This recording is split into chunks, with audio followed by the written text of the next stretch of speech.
the liturgical year of Dom Prosper Guéranger. February 11th, Our Lady of Lourdes. My bow shall appear in the clouds, and I will remember my covenant with you. The lessons at Penance on February 11th, 1854, Thursday in Sexagesima week, recalled these words, and the world soon learned that on this very day Mary had appeared, more fair than the sign of hope which typified her at the time of the deluge. Portents, the realization of which we see in these days, were being multiplied. Mankind had grown old and seemed about to perish in a deluge more dreadful than the former one. I am the Immaculate Conception, said the Mother of Divine Grace to the humble child, whom she chose at such a time to hear her message to the captain of the Ark of Salvation. She pierced the gathering darkness with the light of that sublime privilege which the Supreme Pilate, to his eternal glory, had declared 3 years before to be dogma.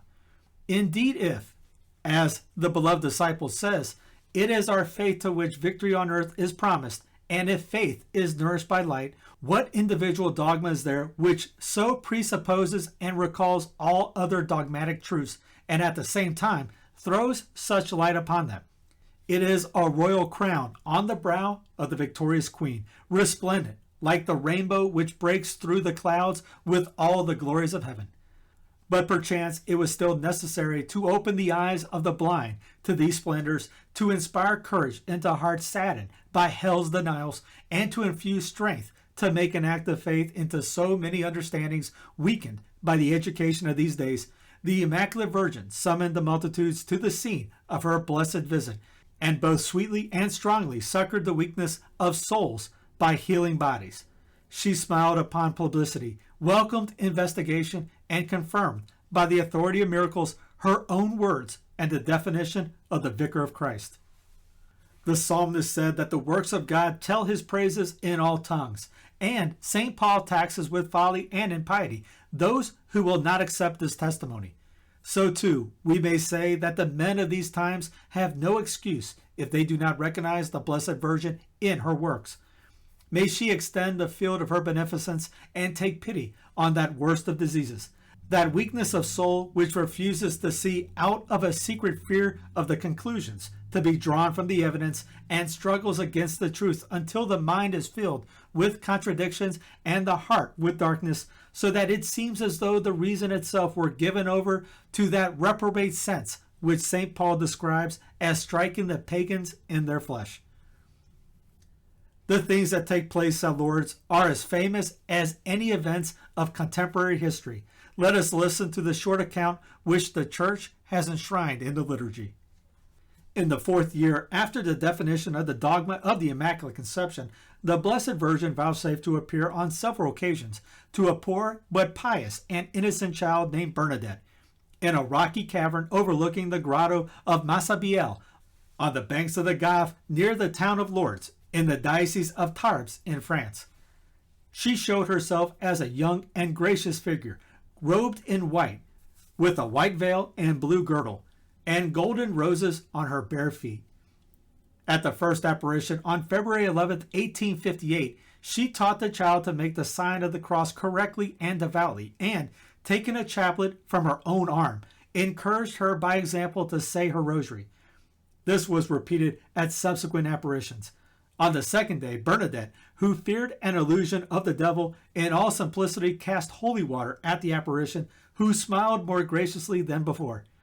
At the third apparition, Bernadette was invited to repeat her visits to the grotto for 15 days, during which the Blessed Virgin conversed with her, exhorted her to pray for sinners, kiss the ground, and do penance, and finally commanded her to tell the priest that a chapel was to be built in the place and processions held.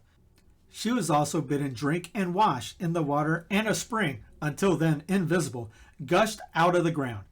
On the feast of the Annunciation, the child earnestly begged the lady who had so often visited her to reveal her name, and the Blessed Virgin, joining her hands and raising her eyes to heaven, said, "I am the Immaculate Conception." Rumors of favors received at the Holy Grotto spread rapidly, and the crowds of devout visitors increased daily, so that the Bishop of Tarbes, who had been impressed by the candor of Bernadette, found it advisable to hold a judicial inquiry into the facts. In the course of the 4th year, he gave sentence, recognizing the supernatural character of the apparition and permitting devotions to Our Lady under the title of the Immaculate Conception to be held in the grotto. A chapel was soon built, and since then, every year has witnessed innumerable pilgrimages from France, Belgium, Italy, Spain, and all parts of Europe and America. The name of Our Lady of Lourdes has become famous all over the world, and cures are obtained everywhere by use of the water. Lourdes has been enriched by a grateful world with splendidly decorated churches where countless banners bear witness to the favors received and to the desire of peoples and cities to adorn the house of the Blessed Virgin, who is honored there as in her own palace. The days are filled with prayers, hymns, and solemn ceremonies, and the nights are sanctified by the pious supplications of countless people who walk in procession carrying torches and singing the praises of the Blessed Virgin Mary.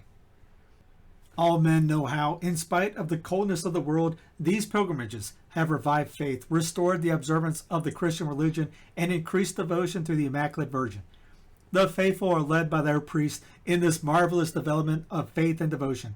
The bishops make frequent visits to the holy spot, lead pilgrimages, and take part in the ceremonies, and the cardinals of Holy Church are often seen in the humble quality of pilgrims.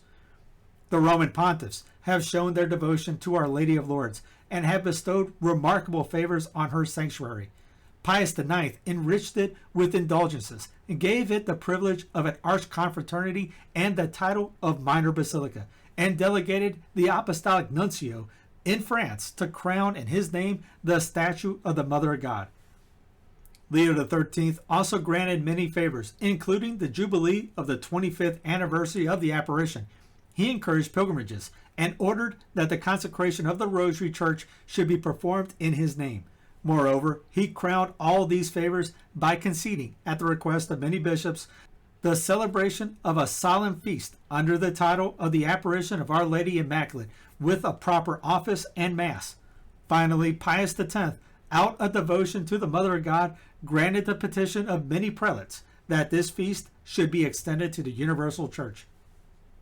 O Mary, conceived without sin, pray for us who have recourse to thee. Thou didst teach us this prayer in 1830 as a safeguard against the dangers of the future. In 1846, the two shepherds of La Salette reminded us of thy fears and exhortations. Pray for poor sinners, pray for the world, which is so disturbed. Today, the little seer of the grotto of Massabielle brings us thy message. Penance, penance, penance. We desire to obey thee, O Blessed Virgin, to combat in ourselves and all around us that enemy of mankind who is our own real enemy, and sin, that supreme evil which is the source of all others. Praise be to the Almighty, who saved thee from all stain of sin, and thus inaugurated in thee the full restoration of our fallen race. Praise be to thee, who, having no debts of thy own, didst pay our debts with the blood of thy Son and the tears of his mother, thus reconciling heaven and earth and crushing the head of the serpent. Prayer, expiation. The Church from apostolic times has ever urged these thoughts upon us during the days which immediately precede Lent. Dear Mother in heaven, we bless thee for having thus united thy voice to that of our Mother on earth. The world no longer desired, no longer understood, the infallible but indispensable remedy offered by the justice and mercy of God to the misery of man. Men seem to have forgotten the words, except you do penance, you shall all perish. Thy pity wakes us from this fatal stupor, O Mary. Thou knowest our weakness, and hast mingled sweetness in the bitter drought. Thou lavish temporal favors upon man in order that he may ask of thee eternal blessings. We will not be like those children who welcome their mother's caresses, but neglect her admonitions and the corrections which her tenderness sought to make acceptable. We will pray and suffer in union with Jesus and thee. By thine assistance during this Lent, we will be converted and do penance.